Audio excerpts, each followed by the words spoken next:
You ask, if Allah forbids homosexuality, why did He put this desire in me? But that question itself is the whisper of misunderstanding, the illusion that every feeling born inside you was meant to be obeyed. If that were true, there would be no sin, no jihad of the soul, no paradise earned through the fire of restraint. Allah did not create you to be a slave to your cravings. He created you to conquer them. Every forbidden desire, even the pull of same-sex attraction that burns inside the heart, is not a curse, but a battleground. And when you stand upon it, torn between impulse and obedience, the angels look upon you in awe, for they have never known such war within themselves. Yes, the attraction is real, the storm is real, but so is your strength, and so is the wisdom of your Lord. Allah gives no soul a burden greater than it can bear. If He placed a storm within you, He also placed within you the anchor to endure it. You are not weak. You are chosen to fight a harder battle than most, because He knew your soul could rise above it. Understand this. Allah does not punish you for what tempts you.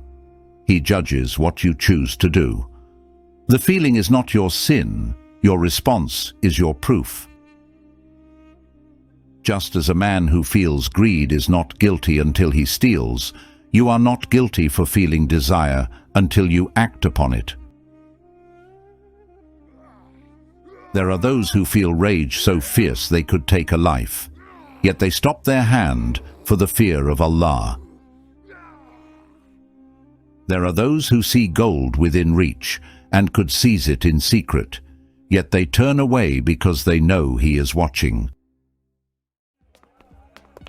And there are those who feel lust burn in their veins for what is forbidden, yet they lower their gaze, because their hearts remember their Lord. So why should your trial be different? The one who feels a pull toward the same gender and resists it for the sake of Allah. That person's restraint is not weakness. It is strength that shakes the heavens.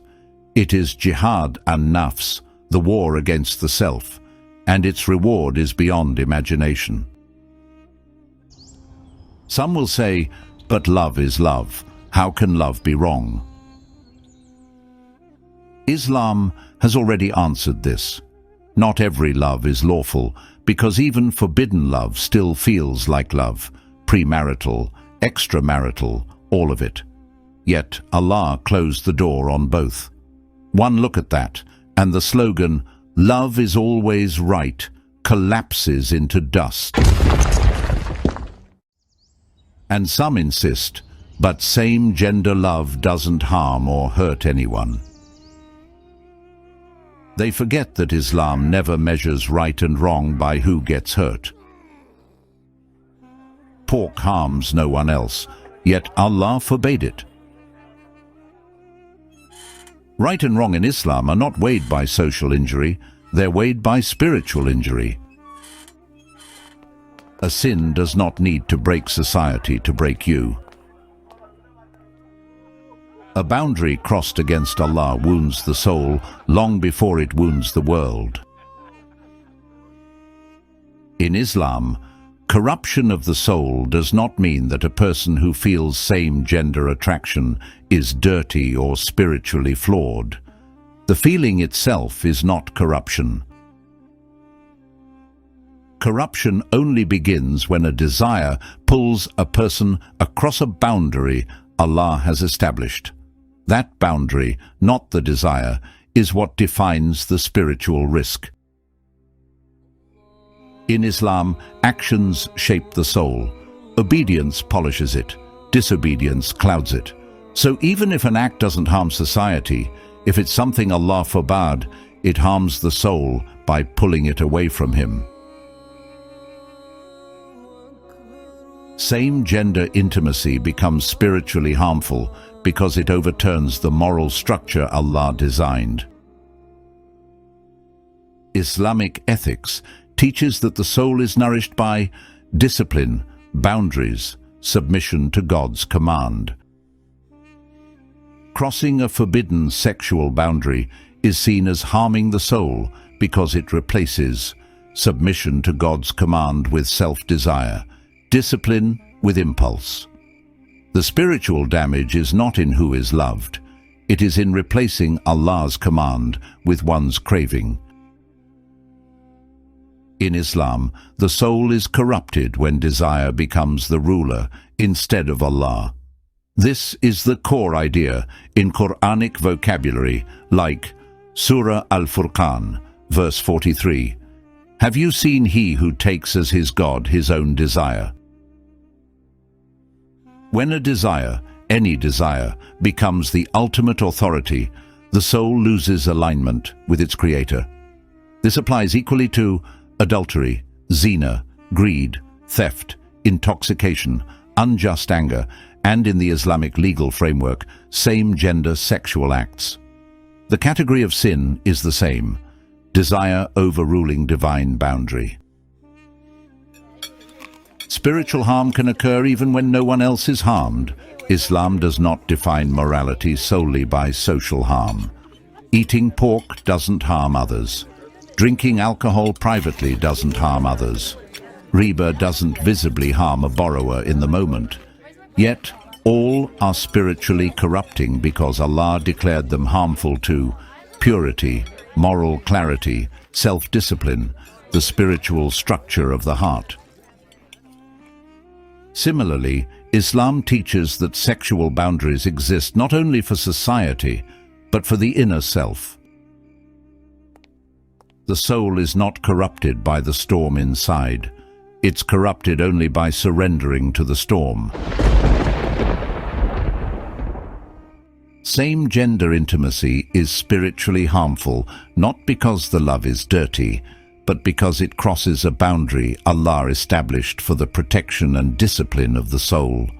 The harm is disobedience, the elevation of desire over divine command, the erosion of spiritual discipline, the weakening of moral structure, not the existence of the attraction itself.